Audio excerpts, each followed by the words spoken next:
A continuación, Conecta TV Radio Online presenta Diálogo Abierto. Diálogo Abierto. Un espacio alternativo de entrevistas a personajes que hacen noticia en Ecuador y el mundo. Bajo la dirección del licenciado Jorge Ñacato.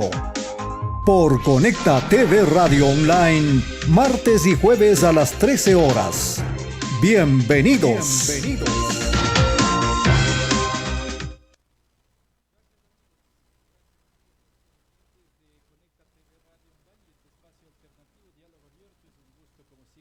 Encontrarnos en esta jornada laboral correspondiente ya a martes, segundo día de trabajo en la presente semana. Estamos también finalizando el segundo mes del año en fecha 28 del mes de febrero de 2023.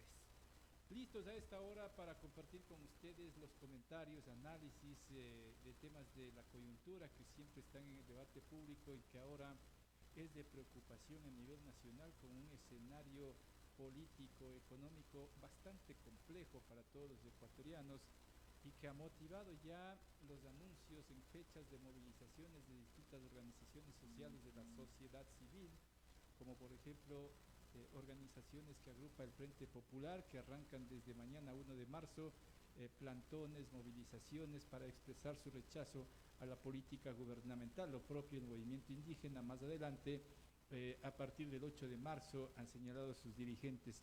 Lo cierto es que el escenario que ahora mismo tenemos en el Ecuador es muy complejo y se trata de buscar una salida a nivel político, inclusive con una investigación que se está realizando en una comisión multipartidista en la legislatura en contra del mandatario por un escándalo de corrupción, además de supuestos vínculos con la mafia albanesa, mafia del narcotráfico.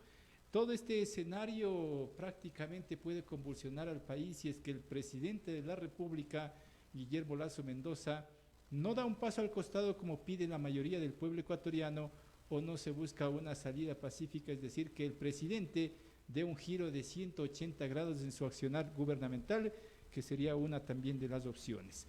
Para el efecto, para hacer este análisis, hemos invitado a esta mesa de trabajo a nuestro amigo Edwin Bedoya, vicepresidente de la Central Sindical Cedocut, parte del Frente Unitario de Trabajadores. Edwin, qué gusto tenerlo en este estudio. Gracias por venir, por estar presente aquí. ¿Cómo está? Buenas tardes. Buenas tardes, muchas gracias. Un saludo a quienes hacen Conecta TV y a quienes nos escuchan y nos siguen por estas redes. Lo hemos invitado, como dije en principio, para hacer un análisis de este escenario difícil que tiene el país. Y frente a esto, los trabajadores también se han pronunciado porque aparte se intenta privatizar diferentes sectores estratégicos y de hecho hay un escándalo en el sector estratégico de la energía, en el entorno presidencial, de entrega de puestos y también que perseguirían otros objetivos como son privatizaciones. Pero ¿cómo analiza la Cedocut todo este escenario complejo que tenemos en el Ecuador, por favor? Bueno, realmente para los ecuatorianos sí nos queda una incertidumbre porque, a ver, la mayoría de ecuatorianos no es que analiza la coyuntura política, mundial o nacional frente a los temas que de alguna manera los ecuatorianos pueden dejar de lado y más que todo solo oyen en la prensa. Pero a los ecuatorianos les preocupa cómo sobrevivir a este esquema de crisis. Es decir, cómo sobrevivimos al tema de la inseguridad que vive el país. Una inseguridad que ha venido creciendo y que no da soluciones. ¿Cómo sobrevivimos si no tenemos empleo? ¿Cómo sobrevivimos si tenemos la inseguridad de enviar a nuestros hijos e hijas a los colegios con tanta desaparición y con tanto secuestro? ¿Cómo pueden los empresarios o pequeños empresarios ir a un banco, retirar sumas de dinero para poder seguir su negocio estando pendiente de que les van a asaltar? Es decir, todo ese panorama que quizá los grandes académicos no lo ven, lo analiza el pueblo. Entonces dicen, ¿cómo sobrevivo en esta sociedad caotizada? Y que hay un gobierno que en vez de dar una respuesta, más echa gasolina al fuego. ¿Y a qué me refiero? Lo que usted acaba de mencionar. Mientras el pueblo ecuatoriano está preocupado de esta situación y pidiendo y exigiendo al gobierno que por lo menos dé las mínimas condiciones para poder trabajar tranquilamente, ahí empiezan aprovechándose unos grupos a apurarse en privatizar las áreas estratégicas, como son el tema de la luz, del petróleo, e incluso no importándoles cómo está esta situación de inseguridad y el caos socioeconómico y político que vive el país. Es decir, mientras nosotros estamos preocupados en cómo sobrevivir, los otros están negociando con la vida de los ecuatorianos, pero sobre todo entregándole una parte fundamental de las áreas estratégicas, que son las que generan el presupuesto del Estado para las obras sociales y para los servicios sociales que da el Estado, que tiene la obligación de dar el Estado ecuatoriano. Es decir, si es que se entrega esto, primero va a haber un encarecimiento de la vida, porque van a subir el precio de la luz, van a subir el precio de las gasolinas, es decir, va a producirse un encarecimiento total y sin haber todavía arreglado los problemas fundamentales, que es el tema del desempleo, la pobreza, la delincuencia y todo esto. Ahora, Edwin, todo este escenario, insisto, lo que va a detonar es una movilización masiva. ¿Hay que convocar al pueblo para sacarlo del poder al presidente? Bueno, nosotros decimos los gobiernos se caen solitos por su ineptitud, por su incapacidad y su visión que no está acorde a las necesidades del pueblo ecuatoriano. Entonces, esto incluso va más allá de lo que convoquemos o no las dirigencias o las organizaciones, porque como le decía al inicio, hay un pueblo desesperado que si ven una alternativa de pedir la renuncia al presidente, lo van a hacer, y lo van a hacer en las calles presionando a todos los organismos que sean del Ejecutivo, del Legislativo, a las Fuerzas Armadas y a la policía, inclusive para decirle, vean, retírenle el poder a este señor, porque él no nos está dando respuestas a las necesidades que está teniendo el pueblo ecuatoriano, y mientras tanto otros grupos económicos están haciéndose ricos a costilla de esta crisis, como lo han venido haciendo. Entonces, frente a estos hechos, claro, va a haber una movilización que está convocando el Frente Unitario de Trabajadores, las organizaciones sociales, la CONAIE, frente a todo este esquema que no hay una respuesta certera. Y claro, ahí vienen las interrogantes, ¿qué va a pasar? Claro. ¿Qué va a pasar si es que el presidente no acepta la salida o la renuncia? ¿Qué va a pasar si es que la Asamblea decide tener todos los votos necesarios para poder eliminar al presidente de esta manera del puesto? ¿Y quién va a suceder? Y esos son también los interrogantes que tiene el pueblo ecuatoriano. Porque el remedio puede resultar peor que la enfermedad. Así es, pero en este caso consideramos nosotros que sí debe haber una alternativa, una salida racional, si se quiere, o una salida en donde nos permita a todos los sectores sociales y empresariales inclusive, para que nos podamos poner de acuerdo en un modelo que permita salir de la crisis que está viviendo el país. No hay otra alternativa. ¿Ustedes no le ven como mejor opción la sucesión presidencial, de lo que veo? No, porque es la misma política que viene teniendo el régimen. Es decir, cambiamos, sucede el vicepresidente y va a tener la misma línea política. Desgraciadamente, nosotros como CEDOCUDEMOS siempre hemos llamado a formar un gran frente de diálogo social con los sectores empresariales y con los sectores laborales y los sectores campesinos para hablar y una salida a la crisis que está viviendo de gobernabilidad, porque esta es una crisis de gobernabilidad que estamos viviendo en este momento, que ya hemos vivido en el pasado, pero está atravesada, o más bien ya visibilizada, y se han engrandecido los temas de corrupción y secuestro del gobierno, secuestro incluso de las instituciones de control ejecutivo, legislativo, por parte de las mafias del narcotráfico. Pero la Constitución no establece precisamente un gobierno de consenso, por decirlo de alguna forma, sino sucesión presidencial o una muerte cruzada, que significaría que el gobernante se quede por 6 meses gobernando vía decreto ejecutivo, por ejemplo. A ver, yo recuerdo y he leído un poco sobre lo que sucedió en España con el tema del Pacto de la Moncloa, y el Pacto de la Moncloa era una serie de reuniones de los diferentes sectores, incluso en una crisis presidencial, y que dio por lo menos pautas para que el gobierno que estaba encargado siga estas pautas de los acuerdos que había en el tema del pacto. Entonces me parece que si no se entra en esta lógica de que los sectores se sienten a dar una alternativa de salida, de principios básicos para la crisis, entonces nosotros tendríamos, sucede el siguiente presidente, siguen los mismos problemas, no se resuelven, otra vez la movilización social.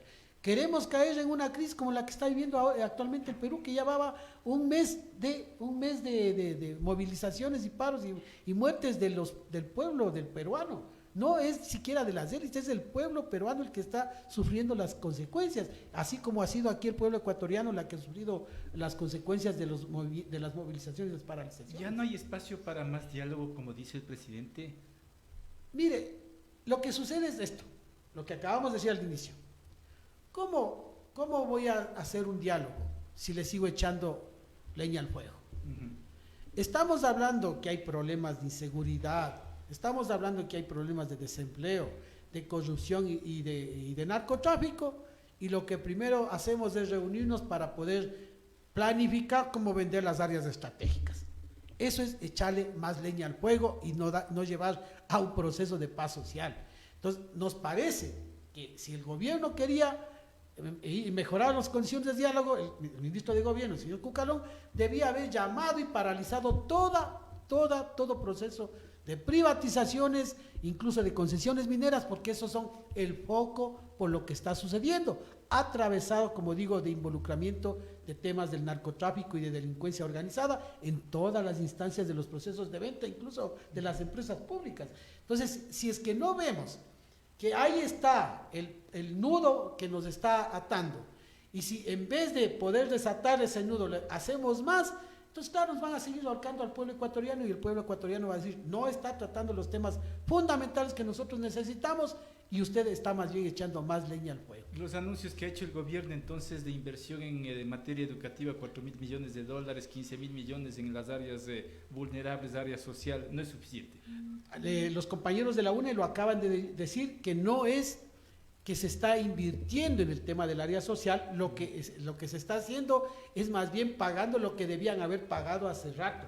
Es decir, ¿qué es lo que acaban de decir? En el tema de la UNE, no hay contratación de más profesores, no hay arreglo de las aulas de los establecimientos educativos, más aún, ahora acaba de decir, y eso me refiero cuando echan más leña al fuego, ahora acaba de decir la ministra de Educación que ya los estudiantes que no sacan buenas notas va a ser pérdida de año. Es decir, no solucionamos el problema, lo agudizamos.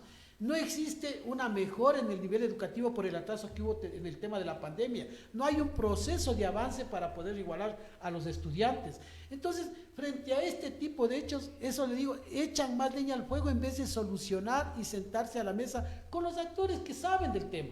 Si nos dicen que necesitamos más profesores para el área educativa, arreglar las aulas educativas que están hechas un desastre en la costa y en el oriente, cuando nos dicen que han eliminado escuelas en el oriente, recién en el tema del asesinato del compañero de la CONAIE, sacaban incluso que están en disputa y están en división comunidades porque el uno entre la minera, el otro no, porque no hay condiciones, no hay escuelas, no hay colegios, no hay servicios, centros médicos, entonces está abandonada esa población. Si no damos salida o solución a este tipo de problemas, ¿cómo queremos solucionar la crisis que vive actualmente el Ecuador? Hagamos una especie de hoja de ruta para el gobierno. Si es que el gobierno nacional accede a cumplir inmediatamente determinados puntos, se sientan a dialogar, pero sería primero levantar los procesos de privatización. Uno, otro. Bueno, el primero, levantar los procesos de privatización. Segundo, establecer un despeje o una salida de ministros que le han ido perjudicando al gobierno ecuatoriano. Vean, nosotros, el ministro de Trabajo, que no ha dado ninguna solución. No aparece el ministro de Trabajo para nada. ¿Ustedes le han visto al ministro de Trabajo dónde anda? Ayer apareció firmando un contrato colectivo. No existe para poder solucionar los problemas fundamentales que tienen los trabajadores. Es decir, o sea, para ustedes es clave que salga el ministro de Trabajo. Pero tiene que entrar un ministro que venga con este tema de poder arreglar las situaciones. No está escondido porque el ministro de Trabajo no ha aparecido. Mejorar las condiciones de las mesas de diálogo, cumplir los 200 y más ofrecimientos que se hizo en las mesas de diálogo, eliminar... Muchos ofrecimientos, dice el ministro Cucalón, pasan por la aprobación de leyes del legislativo, también no está exclusivamente en las manos del gobierno. Mire, hay procesos, hemos hablado con los compañeros de la CONAIE, hay procesos que ellos lo pueden hacer inmediatamente. Ajá. El tema de la focalización de los subsidios al combustible. nosotros nos hemos hartado de decir, y el compañero petrolero nos dio y los datos con números de que no existía tal subsidio al pueblo ecuatoriano por el tema de las gasolinas. Entonces se debe ver otro tipo de procesos. Se acaba de decir que este es el país que no cobra impuestos a los más ricos. Los más ricos siguen siendo beneficiados. Hoy el comercio acaba de sacar cómo se ha reducido en 2% el poder adquisitivo del salario, mientras que el grupo de la élite más económica está ganando por sobre los 1,000 y pico mensuales de ingreso. Los más pobres han reducido el 2% del salario básico, es decir, los más ricos no han aportado un solo dólar a la crisis. En vez de pelear de que se elimine el subsidio, suban los impuestos a los más ricos, obliguen a las empresas que están morosas, y eso es un acuerdo incluso con los empleadores, con los quienes hablamos, que les cobren más de 2,000 millones de dólares que están debiendo al Estado ecuatoriano. Ahí están más de 3,000 millones de dólares que se pueden servir para solucionar todos los efectos de la crisis que estamos teniendo. Pero si el gobierno privilegia, primero, seguirles dando más riqueza a los más ricos, seguirles subsidiando los impuestos, seguirles no cobrando o mejorando las condiciones para que ellos puedan hacerse más ricos en los negociados con las empresas públicas, entonces no hemos solucionado nada. Hay cosas que sí están en manos del Ejecutivo y que se pueden hacerlo inmediatamente, dice usted. Vía decreto, el tema tributario es cuestión solo del Ejecutivo. Claro, del Ejecutivo. Eso. Entonces, el tema de las obras, del cumplimiento de algunos ofrecimientos sobre el tema del control del contrabando, es del Ejecutivo. O sea, no necesitamos pasar por la Asamblea. Sí, y la Asamblea tendría que estar coherente, unida. Y ahí es la falla de las mesas de diálogo. Si en las mesas de diálogo se ubicaba de que tal o cual ofrecimiento atraviesa por el tema del legislativo, debía estar el presidente del legislativo. Ahí se equivocaron también los dirigentes indígenas. Bueno, a mí me parece que hubo una equivocación de la metodología del trabajo, porque ahí debían haber ingresado sectores en donde posibiliten el que tal ofrecimiento, si va vía legislativa, también se coordine para que se apruebe. Otros vía judicial incluso. Claro, eso es un acuerdo con las organizaciones sociales. Acordémonos que no es que es la CONAIE la que está proponiendo. Muchos de las propuestas que hizo la CONAIE son también de las líneas de lucha que han tenido las organizaciones de trabajadores y otras organizaciones sociales y ambientales. Es decir, los compañeros lo que llevaron era todo el proceso de los lineamientos de lucha que tenían todas las organizaciones, pero ahí, como digo, sí hubo una falta de metodología en no ligar a los grupos que estaban también interesados en estas propuestas. Pero entonces también hay responsabilidad de los dirigentes del movimiento indígena. Bueno, nosotros lo que nos llevamos es que no confiábamos, y nosotros lo dijimos en su momento, porque nosotros ya pasamos un diálogo por el tema del Código del Trabajo, acuérdese usted, y con el tema también de la seguridad social, que era la única mesa que empezó a funcionar y después le jubilaron o le renunciaron al expresidente del directorio, pero también en las comisiones de las mesas de técnicas del Código del Trabajo no se cumplieron los ofrecimientos y no se avanzó, más de 5 reuniones. Entonces, con esa visión, cuando ya fueron a las mesas de la CONAIE, nosotros teníamos ciertas dudas de que se iba a progresar. ¿Por qué? Porque desgraciadamente el gobierno, en todos los procesos de diálogo con las organizaciones sociales, lo que ha hecho es demorar para poder entregar, como se está entregando ahora, el tema de las áreas estratégicas a empresas transnacionales privadas. Cambio de ministros de Estado, dice usted, entre ellos Patricio Donoso. ¿Qué perfil debe tener el nuevo ministro? Bueno, nosotros consideramos que tiene que ser un ministro de los trabajadores, que cumpla lo que básicamente está en la ley, que tenga conocimiento en el área de derecho laboral y que se acoja al principio tutelar, donde menciona que el Ministerio del Trabajo tiene que tutelar los derechos de los trabajadores, no de los empresarios. Pero ningún ministro de derecha va a hacer eso. No, usted lo sabe. Pero yo digo por principio, los ministros de la derecha, yo recuerdo en la época antes de Correa, ministros de la derecha cogían le mandaban a traer al empresario cuando estaba incumpliendo de la oreja con la policía. Ahora no se puede hacer nada. ¿Y eso es por qué? Porque por lo menos si teníamos diferencias ideológicas, pero por lo menos en los principios de derechos algo se respetaba. Hoy tenemos menos inspectores de trabajo, el Ministerio del Trabajo es el que menos presupuesto tiene de los ministerios, siendo que uno de los ministerios que está generando, donde está ahí toda la conflictividad laboral. El tema del trabajo es fundamental. Si no se arregla el tema del trabajo, el tema del empleo, no va a haber ningún cambio aquí en el país, vamos a tener las mismas circunstancias y las mismas trabas. ¿Qué otro ministro es clave de cambio? A nosotros nos parece que el ministro de Energía tiene que irse. ¿Por qué? Porque ahí hay conflicto de intereses. El ministro Santos Alvite, con todo el respeto y el conocimiento que puede tener, él es abogado de las empresas privadas, petroleras y transnacionales. Ahí hay un conflicto de intereses clarito. Entonces, no podemos. Fíjese, ya están apurados en empezar a vender las áreas estratégicas, a vender los campos más productivos, de donde saca más riqueza el petróleo, y le están desinvirtiendo tanto en las eléctricas como en las petroleras para decir que la empresa no es productiva. Aún así, con toda esa reducción de presupuesto, los trabajadores petroleros han demostrado que la empresa es rentable. Pero un ministro tendría que ser para dar un giro allí de la parte de los trabajadores. Hay muchos trabajadores de Petroecuador que tienen mucha experiencia. Un ministro tiene que ser una persona que piense en el país y que además el presidente de la República o el gobierno tiene que dar un viraje también, porque ¿quién da la línea política de actuación de los ministros? Es el presidente de la República. Ya eso iba. Yo no soy ingenuo, ni el pueblo ecuatoriano es ingenuo, para decir que el ministro no tiene que obedecer al jefe, que es el presidente de la República. Entonces, ¿desde dónde tiene que comenzar? Dando el viraje desde el Ejecutivo, dando un viraje de 360 grados a su actuación política, económica y social. Pero allí parece que en cambio que ustedes pecan de ingenuidad, porque el presidente de la República, un hombre de derecha, empresario, banquero, no va a dar ese giro completamente 180 Por eso, grados. Si no está en esa capacidad, tiene que hacerse a un lado. Tiene que hacerse a un lado, así de simple. Y el que le venga y le suceda tendrá que, si es que no de este viraje, tendrá que hacerse a un lado.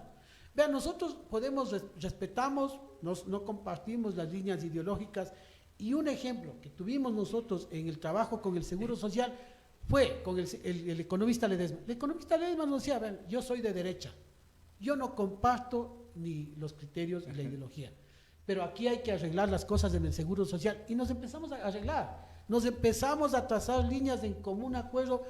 La primera línea era la lucha contra la corrupción, y cuando empezamos a trabajar esa línea, ahí le sacaron. Entonces, fíjese usted, una persona de derecha que podría haber hecho algunas cosas. Entonces queda en el aire, o no sirve de nada cambiar ministros de Estado, lo que usted también plantea al inicio. Eso digo, o sea, una persona, primero el Ejecutivo tiene que cambiar la línea política, y los ministros de Estado tienen que ser en función de lo que piense, en función de que piensen en el país, pero también tienen que estar obedientes, desgraciadamente, a lo que diga el presidente o el Ejecutivo en este caso. Ahora, el otro punto o argumento que maneja el Ejecutivo a través de sus distintos voceros es que una convulsión social o una movilización tampoco conduce a nada, porque va a significar pérdidas económicas para el Ecuador, encarecimiento de productos, en fin, una serie de cosas que se vienen y que se dan normalmente con movilizaciones.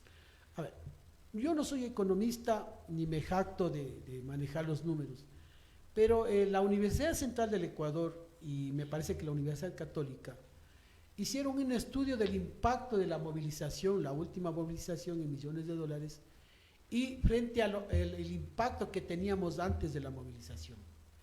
Oiga, si usted ve antes de la movilización, el Ecuador estaba en una crisis económica peor que la que cuando estuvo en el tema de la movilización. Es decir, no por eso podemos decir que vamos a hacer la movilización porque no genera impacto. No, lo que estoy diciendo es que las movilizaciones surgen porque no se han arreglado los problemas fundamentales. No es que aparecen espontáneamente para dañar el tema económico del país o para perjudicar a tal o cual empresario. No, nacen porque no se han resuelto los problemas económicos. Nosotros no queremos...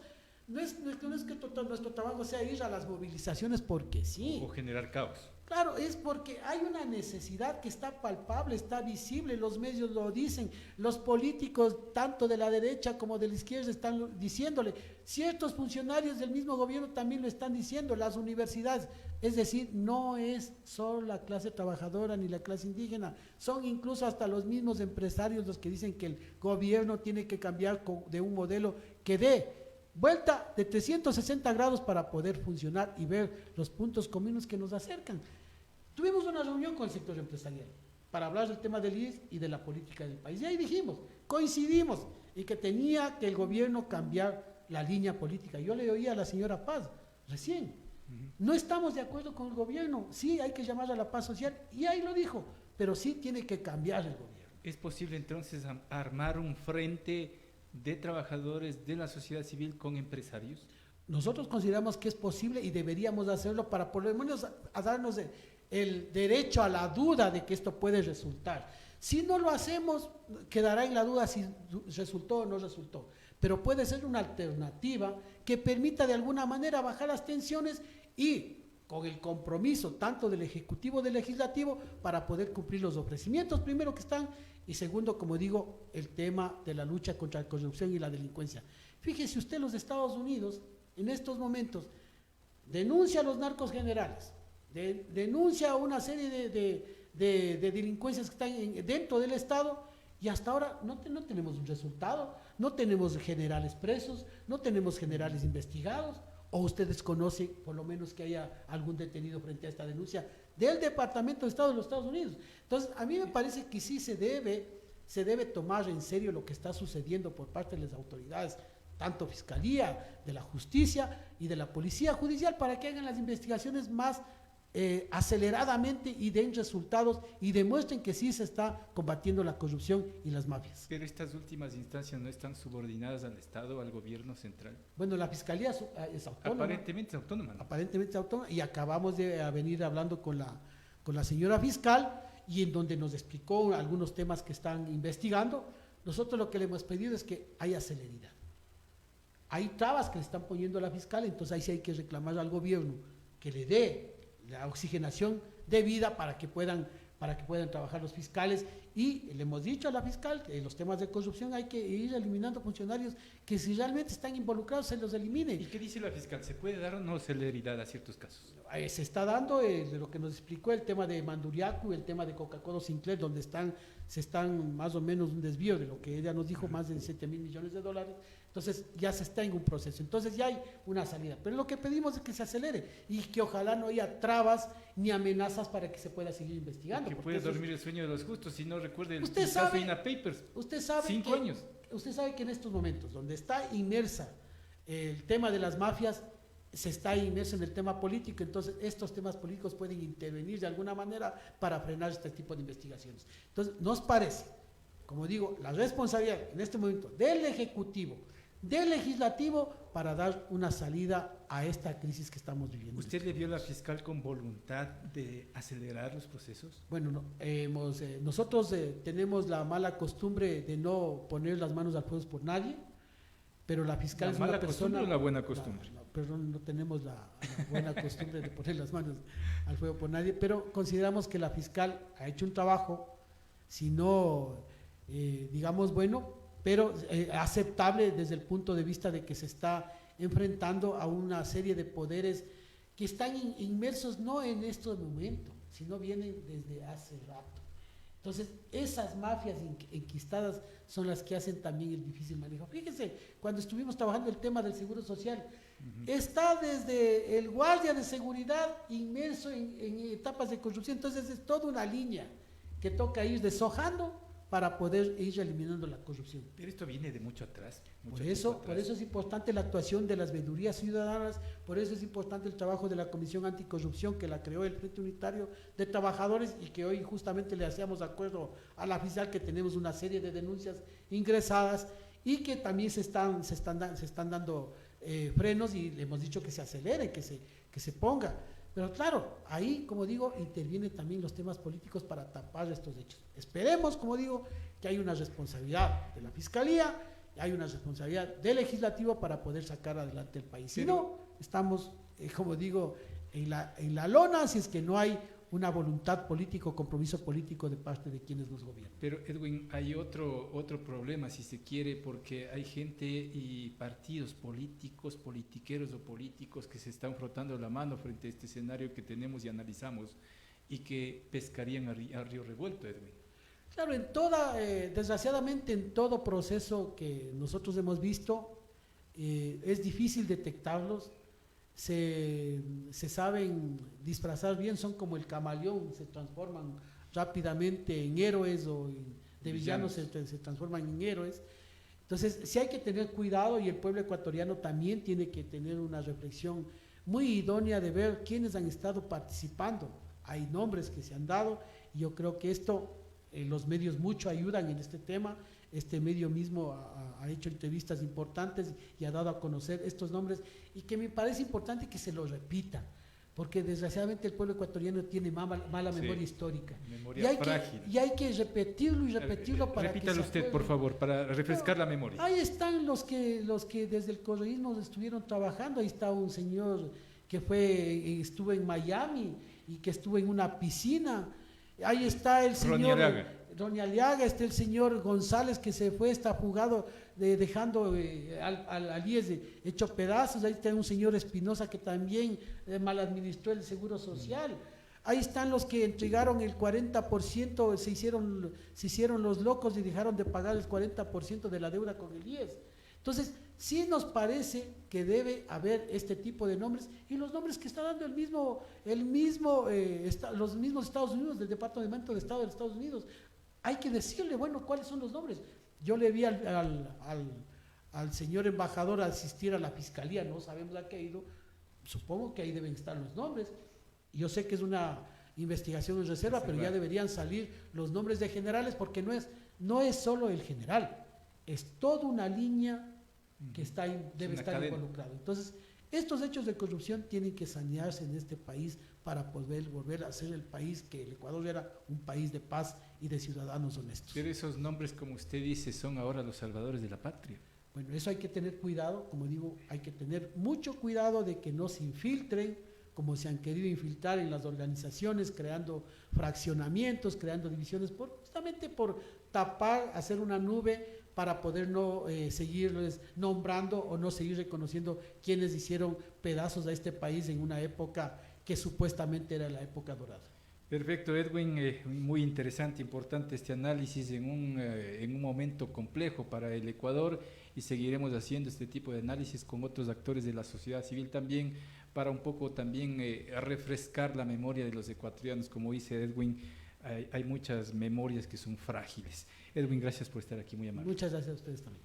Edwin Bedoya, él es vicepresidente de la central sindical Cedocut, y estamos hablando de la crisis que tenemos en nuestro país, parte del Frente Unitario de Trabajadores. Amigos y amigas oyentes, aquí ponemos punto final a este servicio de diálogo abierto a través de Conecta TV Radio Online.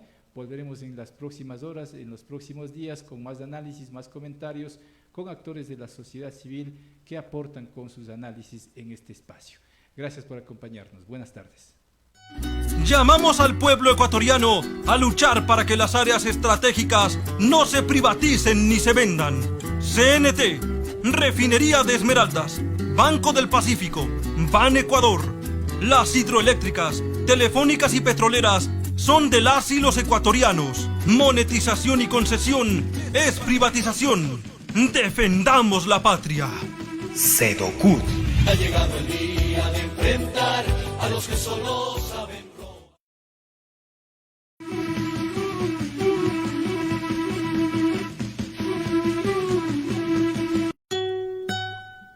Exigimos que el gobierno y los empleadores paguen la deuda que mantienen con el IES, que nuestro seguro social sea despolitizado y administrado por sus propios dueños. Cárcel para los corruptos que perjudican nuestra institución. Medicina para las y los afiliados. El IES y BIES son de las y los afiliados, jubilados y campesinos, no de los gobiernos de turno. Firmes en la defensa del seguro social. Cedocut.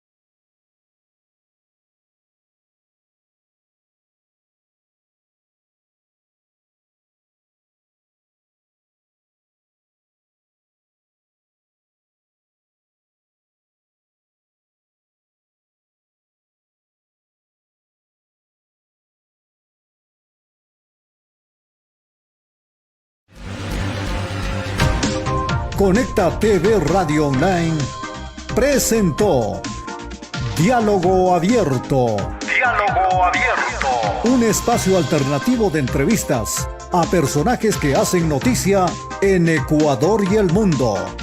Bajo la dirección del licenciado Jorge Ñacato. Por Conecta TV Radio Online, martes y jueves a las 13 horas.